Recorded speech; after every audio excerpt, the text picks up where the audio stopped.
All right, all right, all right. However bad you think it is, it's worse. Today, we are going to spend probably an hour talking about a company called DARPA. Okay, and that stands for the Defense Advanced Research Projects Agency, and is going to be a two-part episode, but I want to start with DARPA. I have something coming later that is both heartbreaking and upsetting, and I think you guys need to kind of brace yourself for it.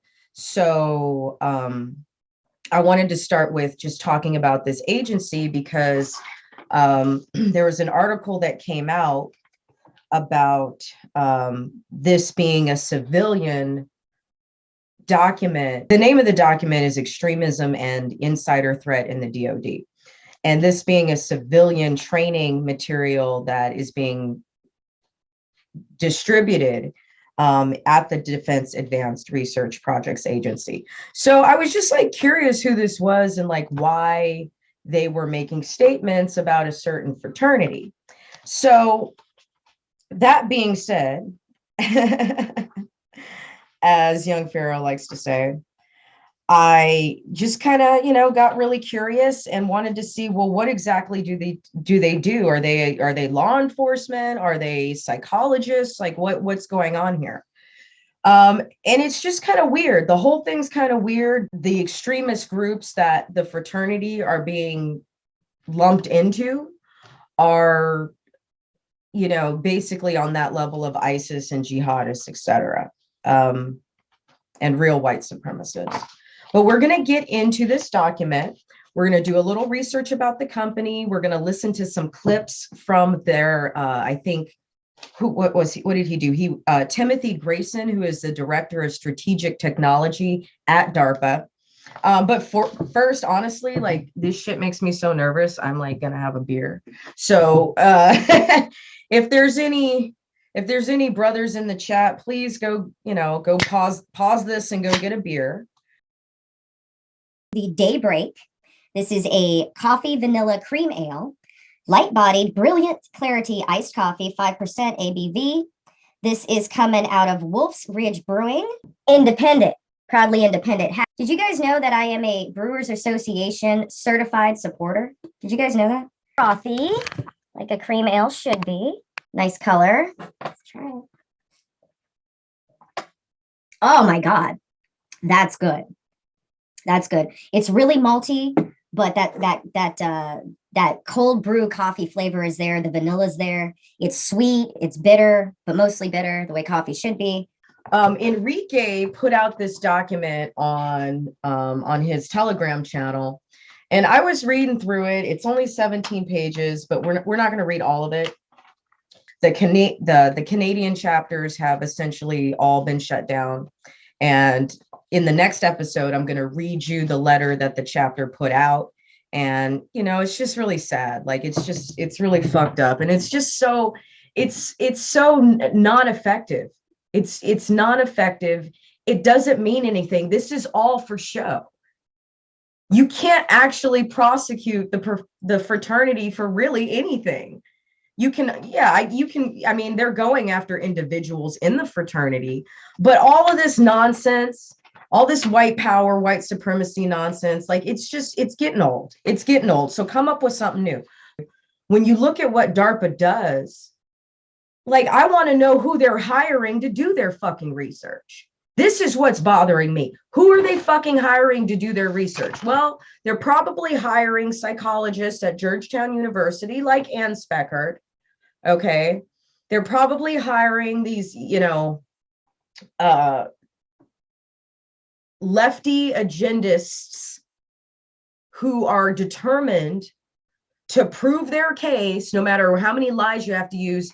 And that just bothers me. It bothers me that the DoD is contracting out researchers who are doing such piss poor research. That's what fucking bothers me here. So anyway, let's just start with the article. It's long. We're going to read a lot of it, but everyone just has to. Okay, so this is from Politico, and this was This is the document that the article is referencing. And this is the article that Enrique put out. Okay, so it says, be aware the Pentagon's target list for extremist infiltrators, left and right and left, sorry. An internal training module singles out a range of groups, ideologies, and symbols seen as primary insider threats. This is written by Betsy Woodruff Swan and Brian Bender. Flags from the left-wing Antifa movement, depictions of Pepe the Frog, the cartoon character that's been misappropriated by racist groups, iconography from the far-right Proud Boys, including the phrase "stand back and stand by" from former President Donald Trump. They are all signs that extremists could be infiltrating the military, according to internal training materials that offer a more detailed view into an array of radical groups and ideologies the Pentagon is trying to keep out of the ranks. There are members of the Department of Defense who belong to extremist groups or actively participate in efforts to further extremist ideology, states a 17-page briefing obtained by Politico that was compiled by the DoD Insider Threat Management and Analysis Center, which is part of the Defense Counterintelligence and Security Agency. Be aware of symbols of far right, far left, Islamist, or single issue ideologies, it warns, stressing that members of the military and civilian personnel have a duty and responsibility to report extremist behavior or activity. The materials were prepared as part of a broader Pentagon effort to crack down on extremists who may be lurking inside of the military after dozens of ex-service members were arrested for their roles in the Jan 6 attack on the US Capitol to stop the certification of the presidential election. Really? Really, guys? That's how you... Okay. The prevalence of, okay, yeah, dozens out of, 100,000 people who showed up that day. Okay. I don't know what the estimate is for people who actually got into the Capitol. I don't know how many hundreds went in there. I've heard estimates of like 300. I've heard estimates of 800. I don't really know how many people actually walked through the doors. Okay, so there was a couple dozen of them were veterans. Okay. What does that have to do? Like show me an email of either Antifa or the fraternity. Show me an email of them recruiting someone who works in law enforcement or someone who currently works in whatever government agencies that they say are being infiltrated. Just because someone was a veteran in the past does not negate their free speech or freedom to assemble currently. And that doesn't mean you need to get your panties in a bunch thinking the fraternity or Antifa is trying to recruit these people. They don't need to recruit. Antifa doesn't need to recruit law enforcement. You know why? Because in all these democratic cities, law enforcement bows down to them anyway. They don't need to recruit them. They don't need to get inside. They don't need to infiltrate. They're getting their way as it stands. Okay. And what do the PBs have to do with that? Like, they're not really. PBs might have communications with law enforcement, but they're not recruiting current cops to come join the fraternity. Like, this is stupid. Come on. All right, we'll keep reading. Okay, so here's the document. Okay, the DARPA document. But the Pentagon says one is too many. One is too many. And the true members are not known because adherents who have been recruited by extremist groups or encouraged to enlist often organize and communicate in secret. Well, find me that Telegram chat. Find me that email. Okay, I want to see it. Prove to me that they're recruiting. Okay. I mean, listen, let's be honest here. 50% of law enforcement are Freemasons. They're not going to go into the Proud Boys or Antifa or ISIS. They're Freemasons. They have their own agenda. They have their own alliances. They don't need to do this. Like, this is like, please stop. Okay, no one truly knows. Audrey Kurth Cronin, the director of American University's Center for Security, Innovation, and New Technology, told a House panel this week. No serious plan can be built without defining the scope of the problem. Well, what is the scope of the problem? A couple dozen out of a couple hundred who happen to be veterans? Okay. All right. The internal training materials focus on extremist behavior and symbolism of different stripes and point out the risk in making false assumptions about people who do not pose any threat. This includes pointing out that religious conservatives are often mistakenly lumped together with the white supremacists or other extremists. The Department of Homeland Security has said white extremists are the most lethal terror facing the US. Okay. Okay. All right. Can someone please call Richard Spencer? Tell him that I saw his interview with Tree of Logic. And you tell him I thought that he was very, very respectful. And I thought that he defended his positions in many ways, very articulately and historically accurately. Okay. I'm not going to say I support the guy, but if he wants to come on my channel, you guys, if there are any like real white supremacists out there, okay, please give him a call and tell him to come do my show. Okay, because I want to know what him and his buddies are doing that would label them the most lethal terror facing the US. I ask him for me. If he doesn't want to come on my show, ask him for me. What are they doing that is the most lethal terror threat facing the US? I want to see it because you know what I see in Oakland? I don't see no white supremacists. I see white liberals. And I think they're the most lethal terror facing the US, honestly. I don't know if that sounds radical or not. All right. Call Richard Spencer. Tell him to come talk to me because I would love to meet that guy. I thought he was very nice to Tree of Logic. I would talk to him. You know, we don't all have to be friends. That's the thing here. We don't all have to fucking like each other. All right. He can stay over there and do what he wants to do. Okay. But if our common enemy is the communist, if our common enemy is China, I don't have a problem with it. Okay. You go be a white supremacist over there. And until the white supremacists start smashing out windows and beating up old people and pulling people out of their cars, I can't believe this bullshit. And neither should you, and neither should anybody. But anyway. And while Republicans accused far left groups such as Antifa of taking part in the insurrection, which they did, I'm not going to say anymore. FBI Director Christopher Wray told lawmakers this month there's no evidence those groups played a role. Oh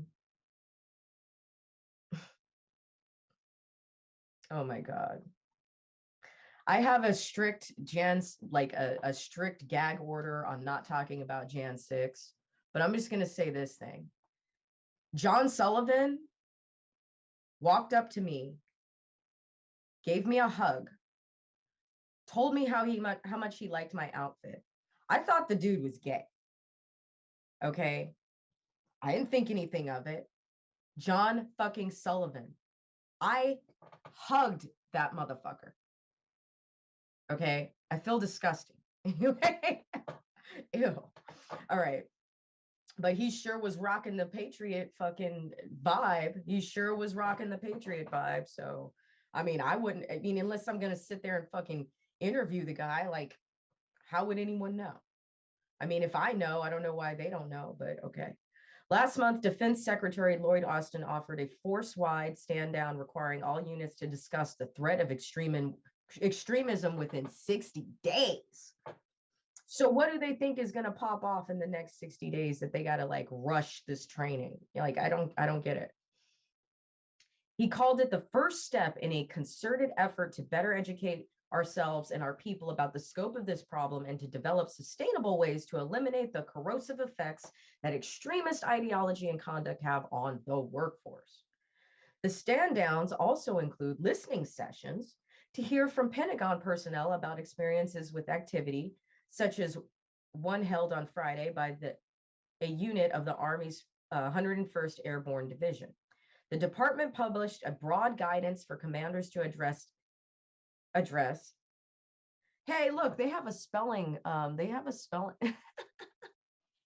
I take this seriously? There's a freaking grammatical error here. Did anyone not proofread this? Commanders to address extremism. Like, this is what we're dealing here. Is everybody here at grade level? Honestly, hold on. Is everybody here working in these positions, working for these companies? Are they working for Politico? Are they at grade level? Do we not know how to proofread our work before we submit it? I mean, I thought I learned that in 5th grade, really 3rd grade.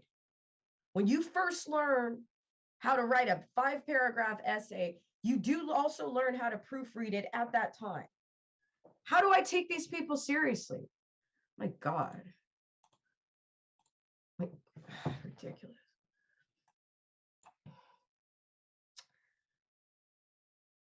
But those materials did not identify specific threat groups, and Austin has provided a wide leeway for individuals in units and commands to address the challenges as they see fit. What does that mean?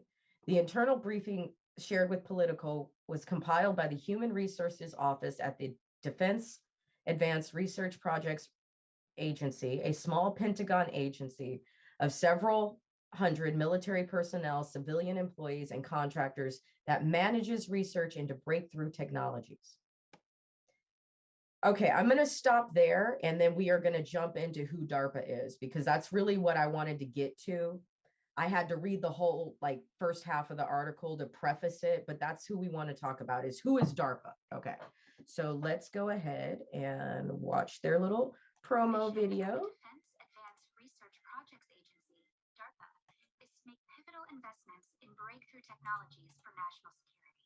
The genesis of that mission and of DARPA itself dates to the launch of Sputnik in 1957, and a commitment by the United States that, from that time forward, it would be the initiator and not the victim of strategic technological surprises.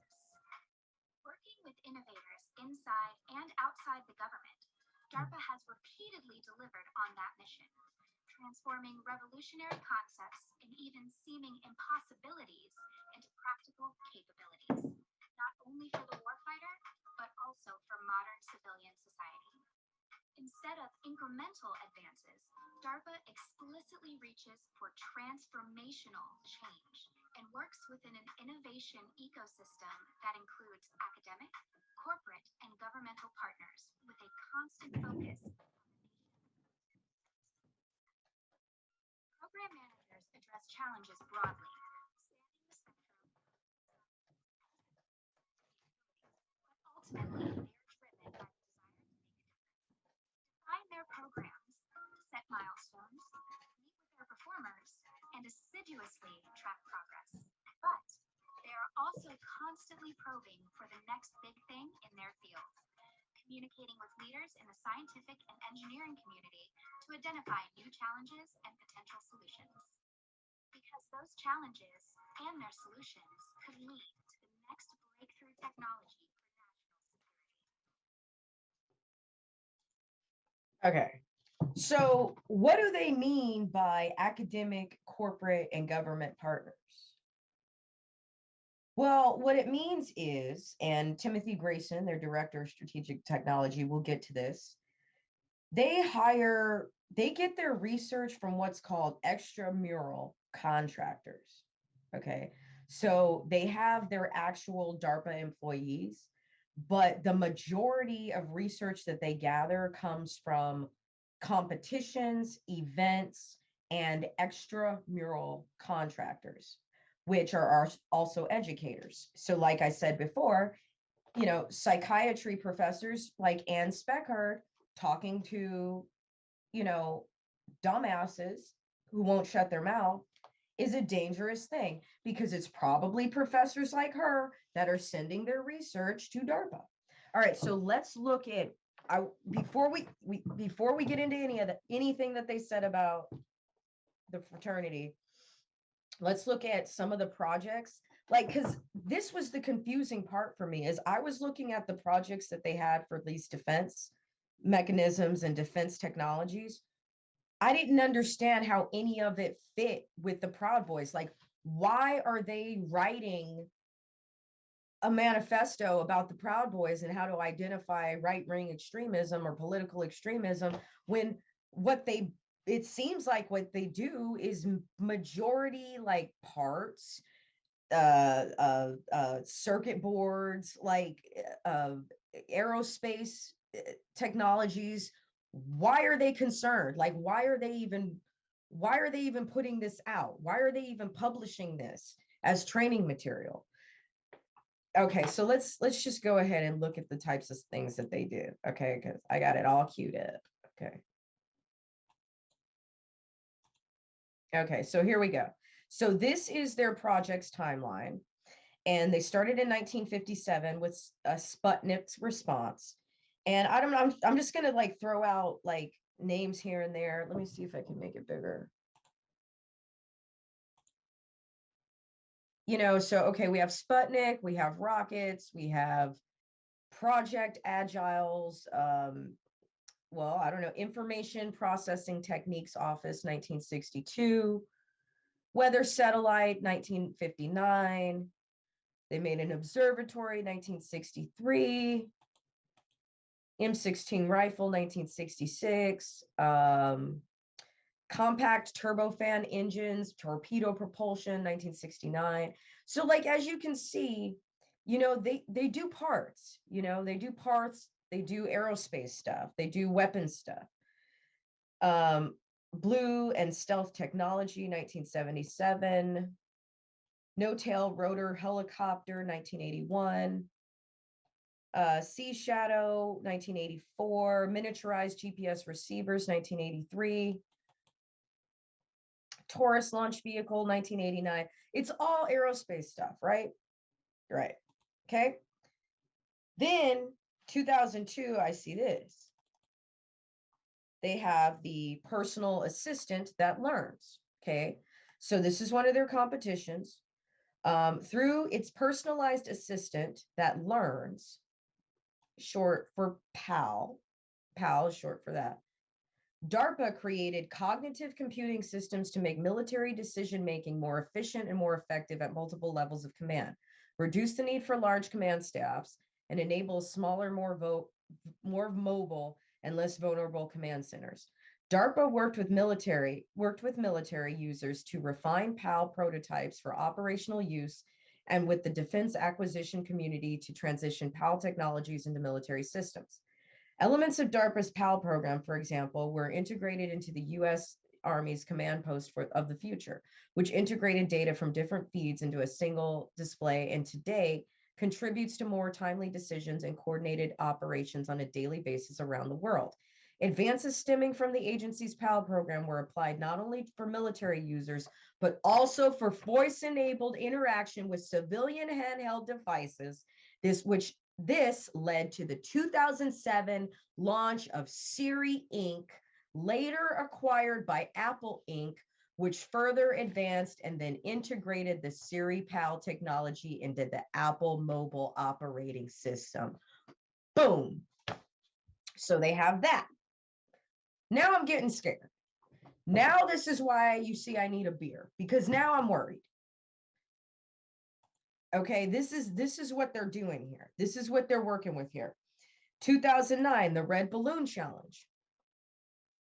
To mark the 40th anniversary of the internet, DARPA announced the DARPA Network Challenge, a competition that explored the roles that internet and social networking play in the timely communication, wide area team building, and urgent mobilization required to solve broad scope, time critical problems. The challenge called for competitors to be the first to submit the locations of 10 moored 8-foot red weather balloons at 10 fixed and readily visible locations in the continental United States. On December 5th, 2009, in less than 7 hours, the Massachusetts Institute of Technology, MIT's Red Balloon Challenge team found all 10 balloons.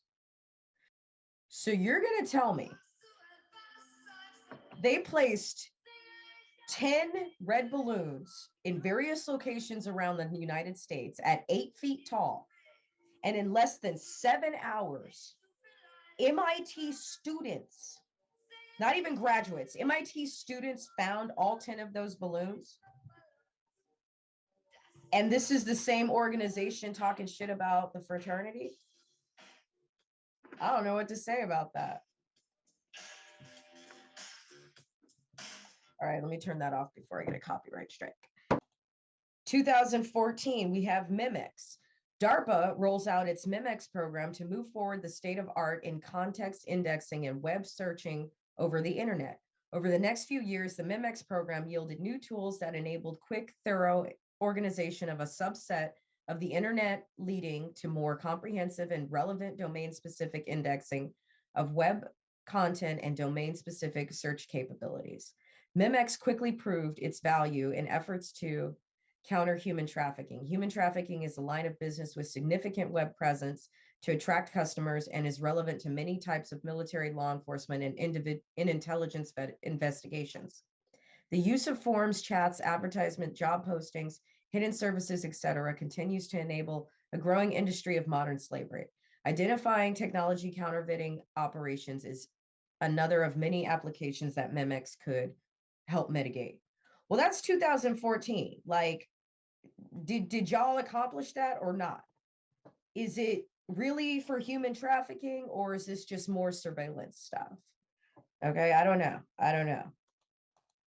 Okay, then 2018, we have AI Next campaign. In September 2018, DARPA announced a multi-year investment of more than $2 billion on artificial intelligence research and the development in a portfolio of some 50 new and existing programs collectively called the AI Next campaign.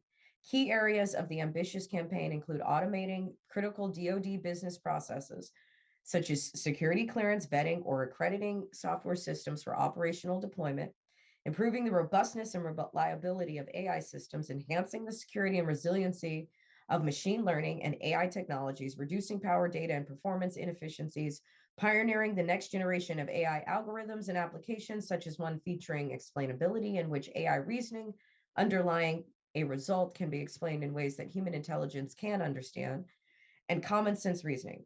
AI Next builds on AI technology development at DARPA extending back to the 1960s when J.C.R. Licklider, I wouldn't trust anyone with a name like Licklider, saw one of DARPA's most storied and visionary program managers oversaw informative research into symbiosis of human and artificial intelligence. So it's just that last sentence that bothers me, like, these are people putting out memos about the Proud Boys. That doesn't sound good, 2019, Spectrum Collaboration Challenge. In 2016, DARPA rolled out a new grand challenge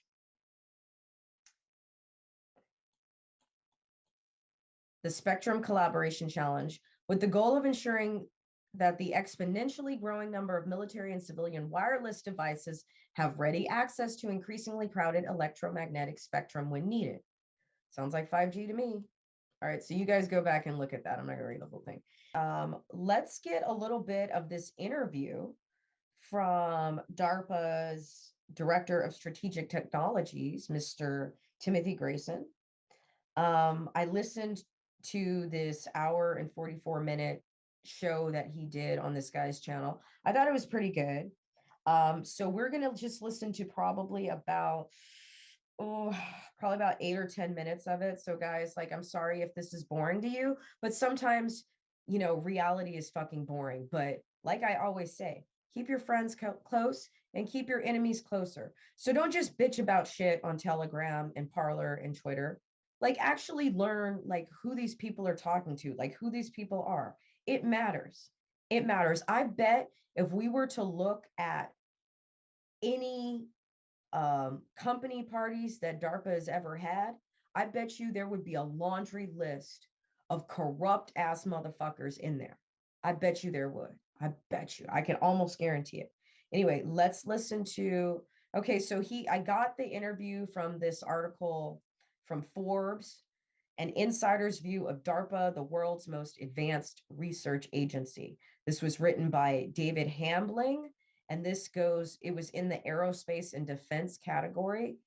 So again, like that was my initial reaction, was like, why is aerospace and like weapons makers and part makers give a shit about the Proud Boys? Well, you know, I bet you if we find out who works there, I bet you if we find out who sends them money, I bet you if we actually looked at who these extramural contractors are, I bet that would tell us a hell of a lot more about why the Proud Boys are in their fucking training manual. Okay. I'll let this guy do the intro. The following is a conversation with Dr. Timothy Grayson. As the director of the Strategic Technology Office at the Defense Advanced Research Projects Agency, or DARPA, Timothy leads the office in the development of breakthrough technologies to enable warfighters to field operate and adapt the distributed joint multi-domain combat capabilities at continuous speed. Okay, so before we go forward, I wanted you just to hear the intro. Mosaic warfare is a term that's going to come up later, and all domain or multi-domain warfare is a term that's going to come up later. All right. I'm going to skip forward to 14 minutes into this interview because this is where Timothy Grayson kind of introduces himself, and he discusses a little bit of the hiring specs about DARPA, okay, which is this taxpayer funded government agency that is doing what they're doing. 90s to move to the DC area and start to work for DARPA, first as a support contractor, a lot of the technical analysis to help with execution of programs, and then a couple years later they yanked me over to the government side as a program manager, and that was a big jump also, because up until that point I was doing very hands-on research. I had my own lab group, some graduate students I was advising, publishing papers, all those good things that I'm sure your viewers, their normal life. As a person at DARPA, I like to joke somewhat tongue-in-cheek. We don't actually do any real work. We just make PowerPoint and shovel money. There are no DARPA labs, despite what is in the Tom Clancy video games and some of the movies. All of the actual research we do is extramural. We have our success based upon the team of contractors and university people and some of the other government labs that actually do the real hands-on research. But at the same time, we demand that the people who come to DARPA be highly technical. They need to be leaders in their field. They need to have done hands-on research, so that they're not bureaucrats. They're not paper pushers. They drive the vision. They're helping to create the vision. Back to that smart risk-taking that I said. They know enough themselves that they know what the technical risks are. They know how to structure their programs around those risks. And then even though the work's being done extramurally by this group of contractors and university performers, they can provide the due diligence. And again, a common sense way. A lot of parts of the government that don't have the same level of technical expertise, and their program managers have to resort to checklists and requirements and things like that. Our men and women are so experienced and acknowledged in their fields that they intuitively know what the issues are and can dig into them and ask the hard questions, and then based upon the response, then they're empowered to make decisions and pivot quickly as their research evolves.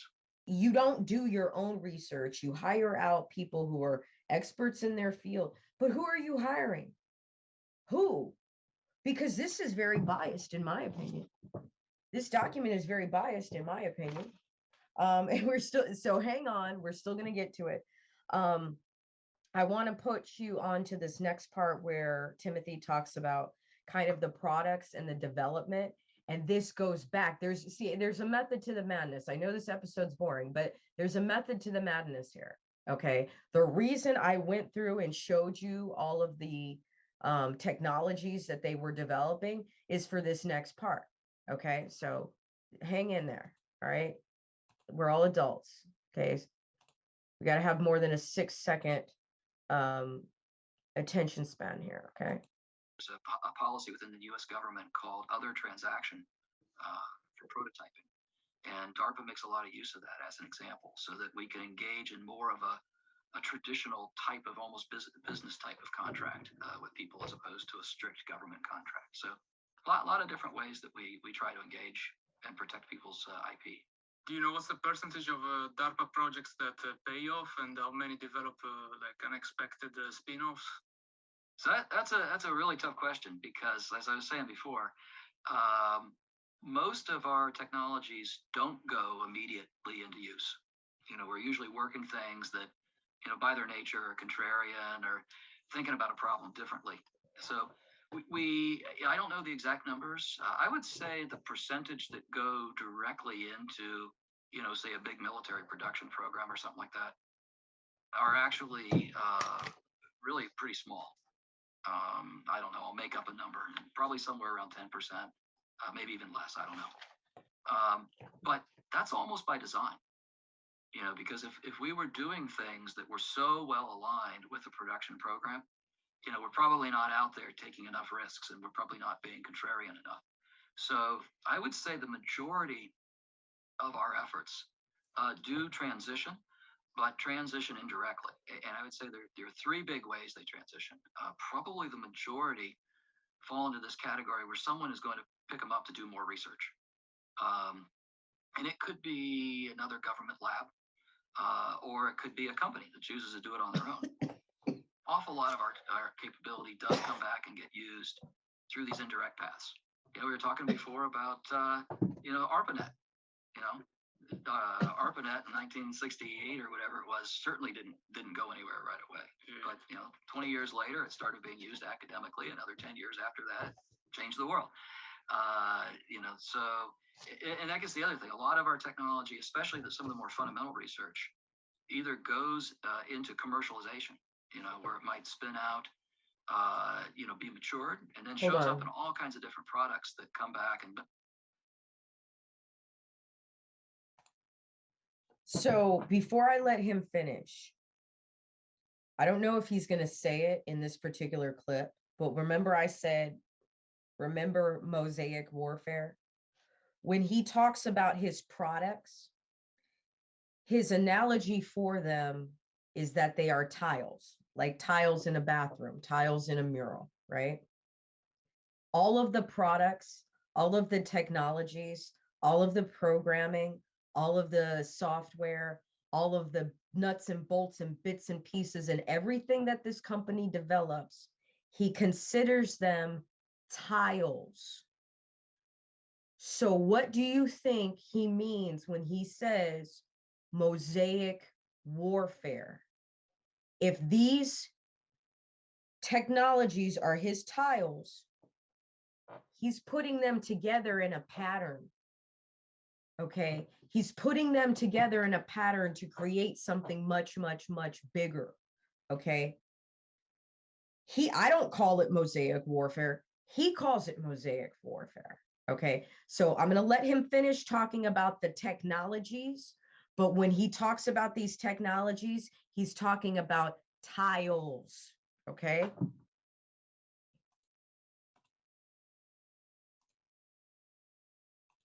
The government and the military, but also the rest of the world. Something that I think your listeners that you've covered before, MEMS, microelectronic mechanical systems.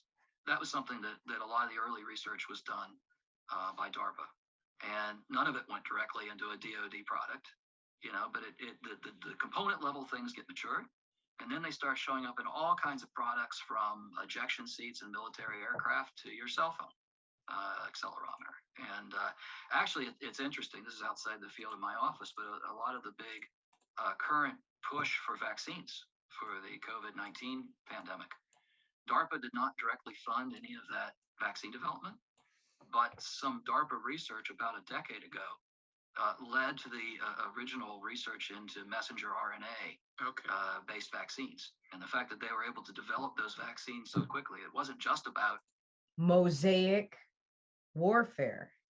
Every technology they develop is a tile. They're putting the tiles together. Okay. Why are they writing about the Proud Boys? It's scary shit. These are the people who made the technology that originated Siri that's on our phone. These are the people who originated I mean, he just admitted about the fucking vaccine thing. He just admitted it. These are the same people. My God. Government's throwing a lot of money at it. It was that there was this new technological foundation that enabled them to look at vaccine development in a different way. We transition things in a lot of strange different ways, and I think a majority do have an impact in some regard, but just not in the way that people like to think in terms of that direct one-for-one transition. So I'd like to change a little. All right. We're going to move forward and let him, I want you to hear what he has to say about something called all domain warfare. Now it's starting to make sense. Like, oh, when you say tiles, you're talking about all the tiles. When you say all domains, you're talking about intellectual, psychological, spiritual. Like, you think you have the fuck, like, all of this is your business? Like, bro, like, make parts for space rockets. Like, why are you you guys know what I'm trying to say here. Like, this is just fucking crazy.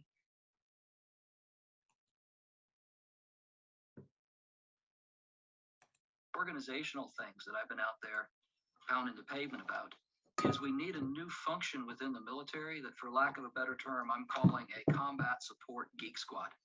Again, to use that personal computer analogy, for someone who didn't have the technical fortitude to rip open their computer to install their printer, they could call up Geek Squad. And so, who is the support organization that can be out there 24/7 supporting operators? It's not like going back to one of the vendors or a program office, but yet they're more technically skilled than your typical flight line mechanic. So that's wave 2. And that's the next logical step, because we want to be able to demonstrate that we truly can flex to need. Wave 3, and I'm not, is as much of a evangelist as I am about these things. I'm not willing to push too hard on wave 3 yet.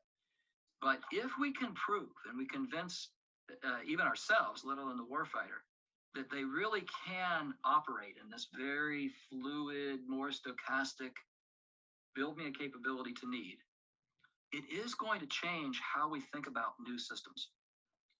So think about how we're going to populate that palette with new tiles. The way we're thinking about wave 2 is the tiles, the platforms, the weapons, the sensors, are all going to be more or less the current things we've got today. When we buy the replacement for those in the future, if we're wildly successful with Mosaic, imagine I go buy a new sensor and I say, you know what? I'm not going to tell you what the performance requirements for this sensor should be. I'm not even going to tell you quite what all the functions have to be. And I'm not going to tell you how it's going to be used, but it's great. Trust me. But we're trying to enable that kind of a future where you could let innovators come in and say, I think I've got this great new radar. And I know it's got to be good for something. And you throw it into that palette of tiles.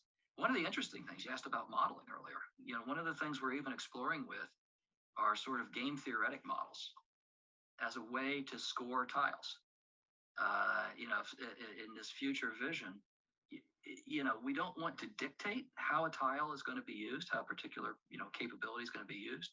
But we still, DoD has a finite amount of money. It's not truly an open market. So we can't just let the market decide the way, a commercial environment would. So how do we figure out how do we want to spend taxpayer money on these capabilities? So, we've contemplated using modeling tools against game theory to say, okay, someone brings me a new tile. It can be used in the course of this very fluid mosaic. Does it move the needle? Does this tile actually improve things? Does it make no difference? Hopefully it doesn't make things worse. But as a mechanism for deciding where to put future investment. So That's way down the road. We're doing some more fundamental research, trying to understand how we would do that kind of modeling and evaluation in the future. But right now, we just want to prove that we can be good geeks and you know, help the warfighter build their Windows 95 computer. Okay, so now All right, so let's just get into the meat and potatoes of this. All right, so there you go. It's kind of scary. Extremism and the insider threat in the DoD. Level setting. There are members of the DoD who belong to extremist groups or actively participate in efforts to further extremist ideologies.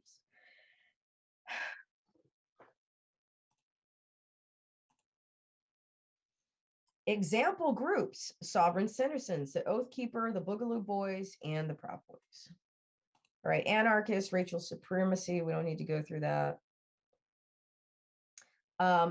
Extremist ideologies not specifying targeted U.S. government or Department of Defense. That includes religious extremism, core belief, any ideology espousing the supremacy of a particular religion that advocates for the establishment of religious purity through the subjugation, forced conversion, or elimination of other religions. Christian extremism is often conflated with white supremacy for a joint ideology focused on racial and religious purity, which they believe to be God's intention. Primary targets, symbols, structures, and peoples associated with other religions. People determined to be acting in opposition to the teachings of the religion. Example, abortion, LGBTQ lifestyles. Okay.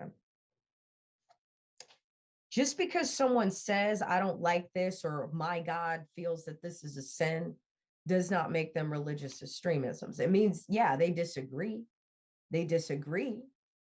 That doesn't make them religious extremists. You know, it's stupid.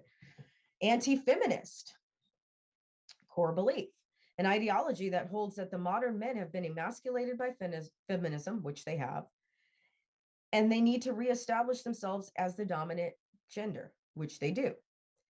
Often referred to as incels for involuntarily celibate, they openly call for the attack, raping, and killing of women. Okay, I read that article that guy wrote, and if you read the article in its entirety, you can understand why he said that. But when you find the group of incels that are actually going out and raping and attacking and killing women, let me know. Because usually they're loners, so it's not like collectively they're getting together as a group and doing this. Okay, these are the guys that you see on First 48. These are the guys that you see on the ID channel killing prostitutes. These are the guys that you see, you know, with like serious mommy rape fantasy issues. These are the guys that you see who can't get laid at work, so they go to swinger parties and they participate in these gangbangs, okay? If they can even get it up to do a gangbang, okay? These are those weirdos, okay? These are those serial killers. There's not a group of them. So even putting this in there is stupid. Environmental animal rights, core belief. This ideology holds that the necessary means should be employed to protect animals in the environment. The goal would include the disruption or destruction of industries that exploit animals or pollute the environment. While they are rarely intentionally seek to kill humans, they are accepting of death of humans if it happens and occur in the defense of animals or the environment. Primary target, people, corporations, system, facilities associated with animal exploitation, food processing, climate change, or pollution. Well, these people don't have any funding, so they're not doing anything. So even listing them as an extremist group is stupid.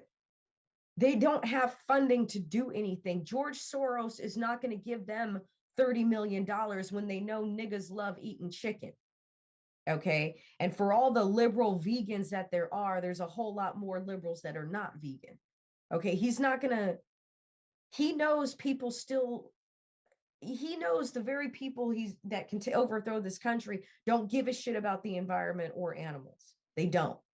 So there's no money behind these people. So why is it on there? This is stupid. This is bad research. All right.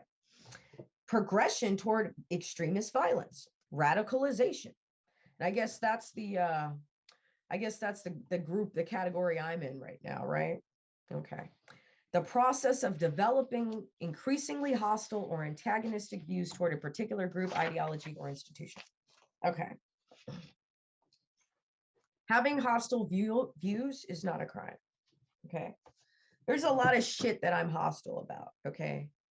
I get hostile when it comes to people driving poorly and putting other people's lives in danger. I get hostile when I'm walking down the street, or, you know, back in California when I used to ride bikes, when motherfuckers would not look before they would turn and they would almost kill you. Okay. I get hostile around liars. I get hostile around scam artists. Okay. And yes, I'm too friendly. And yes, I can't always see everything all at once, but as soon as I see it, I'm out. You know, like I can read the writing on the wall. It's just I'm too friendly, and like I always look to myself first and figure out, okay, well, maybe am I judging that person wrong? But once I see that I'm judging that person right, I get hostile. Okay. Stupidity makes me hostile. And victimhood makes me hostile. You know why? Because I don't want to hear it anymore. Okay. So if radicalization means you are hostile towards stupidity, this definition is ridiculous. Okay. I am not hostile toward any group. The Proud Boys are not hostile toward any group, any particular group. They hate everybody, but they accept everybody too. So it's like me, you know, like I hate everybody, but then I'm friendly as fuck and I always want to talk to people. So like I'm stuck between a rock and a hard place. You know, people exhaust me, but yet I'm a social butterfly. So I'm really fucking stuck right now. It sucks. But you know, I'm a party girl. I can't help it. This is just like way off point. And they're trying so hard. They're swinging so deep. Violent extremism, the belief that a group's survival, honor, or success is predicated on violent action against a specific adversary or a larger society. Gee, that sounds like Black Lives Matter to me. Where was the fist in their little graphic that had all the symbols in it? Like, where was their little fist? Because that sounds like Black Lives Matter to me. They honestly believe that cops are killing people of color in record numbers, when the facts are that people of color are killing people of color in record numbers. So they have twisted the responsibility from themselves to white cops. So they honestly believe that by defunding the police, that is going to be advantageous to their survival. And their actions are predicated against white people in general, people of color who don't agree with them. So people, you know, Black and Latin conservatives, gay conservatives, they hate trannies. Okay, they'll use every opportunity to fuck with a tranny. That you don't hear about the homophobia of the Black and Hispanic community ever. Only white people are homophobic, right? Or the larger society. You know, this is why it's okay for them to go storm the Capitol in Georgia, but patriots can't storm the Capitol in DC, right? Okay. They do have a problem with the larger society because they have a mental, what's called pathologos. They have a mental block. Okay. They have a mental block that prevents them from seeing anything outside of the perspective that they've grown up with, as far as their family members and older people and people who really did go through racism. They can't separate the two. They can't separate the past from the present. And then they can't even envision a future that doesn't involve violence and dominance. Okay. Next, extremist acts. Violent or destructive endangering actions taken to immediate or coerce a civilian population, or thusly influence government policy or decisions. Well, the only people that I'm aware of doing extremist acts, the only people I'm aware of doing that are Democratic mayors and governors who are implementing the mask policies. and the social distancing policies and shutting down what they consider not to be essential business. That's the only extremist thing that I've seen besides riots. That's the only extremist behavior that I've seen. And it's the government that's doing that. Okay. It's Democratic governors and even a lot of fucking Republican ones too. So I think that's mainly it.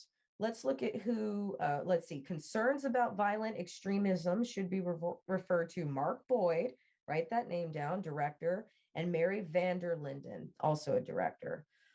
Further resources. So they got this research from Extremism, written by or published by the MIT Press, written by J.M. Berger. The FBI, Don't Be a Puppet, Pull Back the Curtain on Violent Extremism. There's a link there. Federal Bureau of Investigations, FBI, Domestic Terrorism Reference Guide, Sovereign Citizen, Violent Extremism. M. and Lewis Kreiner, The Boogaloo Movement, CTC Sentinel, Combating Terrorism Center at West Point. And then OUSD and DIMAC, Be Aware series, Violent Extremism. Okay, so that's where they're getting their research for all of this. But again, it's not what they say that bothers me, it's who they are that bothers me. Who are these extramural contractors? Who are they? Okay. Who are these educational partners? Who are these corporate partners? That's what I want to know. They're swinging for the fences, but this is the type of monster that the American patriot is up against. Organizations like this, organizations like DARPA. So, like I said, however bad you think it is, it's worse. So it's not even just the media. You know, there are actual government organizations being funded by us, the taxpayer, that are putting together this type of garbage research. And it's considered fact. It's considered law. This is considered the expertise. And that's what's so sad about it, you know. And this is why I love the fraternity, because it's like, I just sit here over these past, not even a year, like over these past 10 months, I've just been watching lie after lie after lie after lie after lie. And I almost have to laugh at it because it makes me want to cry. And in my next episode, you are going to hear something that's going to make you want to cry. So get your tissues ready, but also get your credit cards out because we have some donations we need to send. And it's not optional, it's required. So we've got brothers and some sisters who are going to be taking the fall for some dumb shit, for some dumb January 6th shit. And they are determined. The DOD is determined to target and make somebody the fall guy, make somebody the whipping boy. And unfortunately, I think this is going to be the first example. But mark my words, if they take these guys out, probably I'm going to get arrested too, OJ, for just supporting them. Okay. But more importantly, who's going to be next? Because you take out the alpha males, you take out the protectors, you take out the fathers, you take out the ex-military guys who will do what needs to be done if shit does hit the fan. You take out that, you've taken out our defense. Because I'm not, maybe I could be about that life if I had to, because at this point, I really don't have much to live for anyway.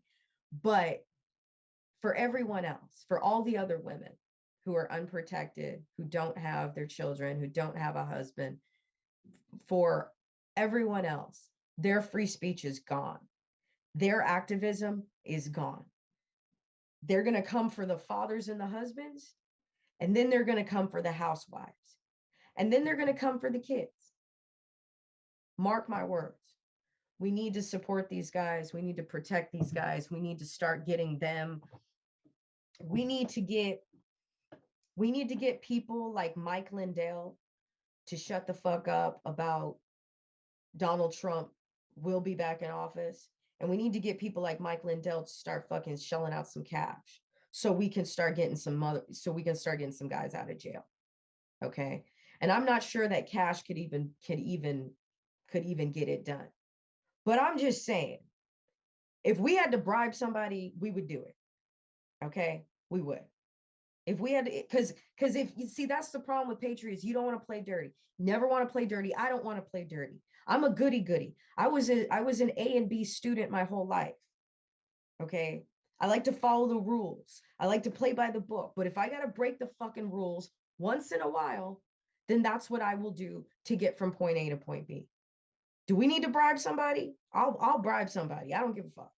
I don't give a fuck. All right. So stay tuned. We've got more coming. We've got more. We're going to be discussing some of this stuff going on right here. All right. We're going to be discussing someone else from the fraternity who was recently incarcerated over some bullshit. Someone who is in need of dire medical attention and they are not being given it while they are incarcerated. So thank you all for hanging with me, and everyone have a good one.